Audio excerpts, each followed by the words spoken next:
Hello again. Now, Environment Minister Barbara Greecy has just handed over today lead analysis testing equipment to the Department of Health. This, of course, is part of efforts to monitor and restrict harmful lead-based paint and other products from entering the country. The handover forms part of the International Lead Poisoning Prevention Awareness Campaign, which is serving to remind governments, civil society organizations, health practitioners and industry role players of the unacceptable risks of lead exposure and the need for action. Minister Greecy joins me now virtually for more on this. Good afternoon, Minister. Thank you very much for your time. Welcome to today here on eNCA. Well, the handover ceremony took place earlier today. What exactly were you handing over? Can you enlighten our viewers? Well, we were handing over 8 what we call XRF analyzers. And in simple layman's terms, these are X-ray machines, handheld X-ray machines that will be used at our ports of entry. So we were handing over at OR Tambo International Airport to analyze paint that is being imported into our country. Our country has banned the use of lead in a range of substances, including petrol, paint, because lead is very dangerous for human health. It's particularly dangerous for young children. We have found that it's a very aggressive neurotoxin.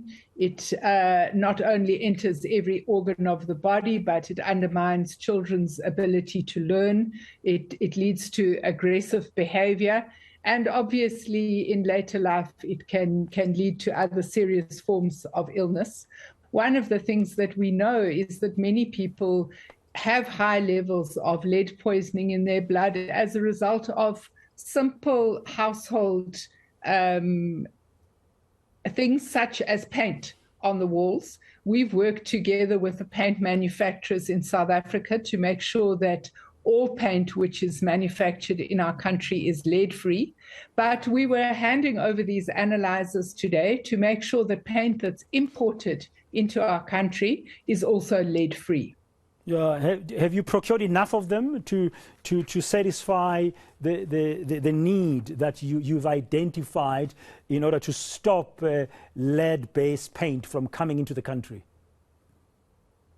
Well, we're going to be working together with the Border Management Authority.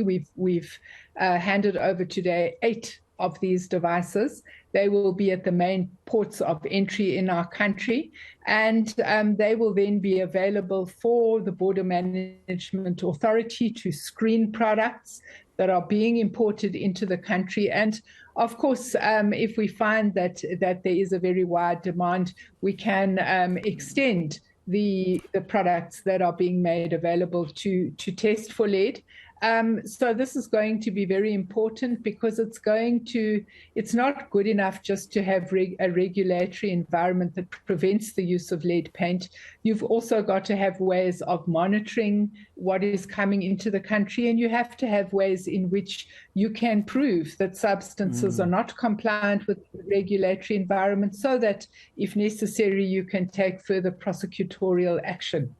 Yeah, I mean, I saw a stat that said 500,000 people died in 2016, according to the World Health Organization, due to high exposure to high levels of lead. So it's a killer as well, and that's what you're also doing. So it's not just an X-ray machine for the sake of it, it's to protect lives of people.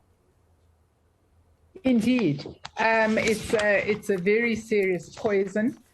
We know that children who have low levels of nutrition are particularly susceptible to lead poisoning. And we also know that from a recent study that was conducted by the World Health Organization that almost 17 billion rand per annum is lost to our GDP as a result of ill health from lead poisoning. Yeah. Now, this was just one handover. I'm sure there are plans going forward, but you were doing it, as I said in my intro, as part of this International Lead Poisoning Prevention Awareness Campaign. Is this an ongoing campaign under your department? I mean, are there other plans or initiatives you are looking in ahead in terms of the coming short to medium term? Well, one of the important issues that we discussed today is public awareness and public education. And interestingly, we have singled out the fishing community as one of the communities where we would want to do a fair amount of public education. You would understand that in small fishing communities, there's a widespread use of lead sinkers, and fishermen are often involved in smelting those sinkers, and often their children are present when those activities are going on. And the Department of Health was sharing with us that they have found high levels of lead poisoning amongst children in far-flung rural fishing villages where one would not have expected the kind of pollutants that one would find in an industrial setting. Yeah, it's so very... this yeah, sorry, one community we would... Carry sorry, on. So this was one community, this is one community that we would be targeting for further education. So that members of the community can understand the dangers and can take protective action. Yeah, you mentioned petrol earlier. I mean, we've got unleaded petrol now in our petrol stations, generally as that. But I would have thought paint is one of them. Are there other products that you are aware of that today could expose people to lead poisoning? Well, the paint industry was explaining that there are a whole range of coating agents that are used in productions, polymers and other coating agents that in the past may well have been used and may well have contained lead. And part of the campaign has been to remove those. So paint is the common household substance that we know about, but obviously these scanning devices can detect lead in other household products or building products that might be coming into the country. Yeah, I think your role from an environmental perspective today was to hand over to the Department of Health as well. I wonder how they've responded to this, besides sharing information with you, for example, about those rural fishing villages you've mentioned. Well, we were together with the South African Medical Research Council, as well as, of course, my colleague, the Deputy Minister of Health, Dr. Dlomo, was there. The Medical Research Council has campaigned for many years for legislation to protect the public against the dangers of lead poisoning. And in fact, this campaign they were sharing with us today started as far back as 2002. And so they're extremely happy that there has been the introduction of a range of legislation to regulate the usage of lead in many products.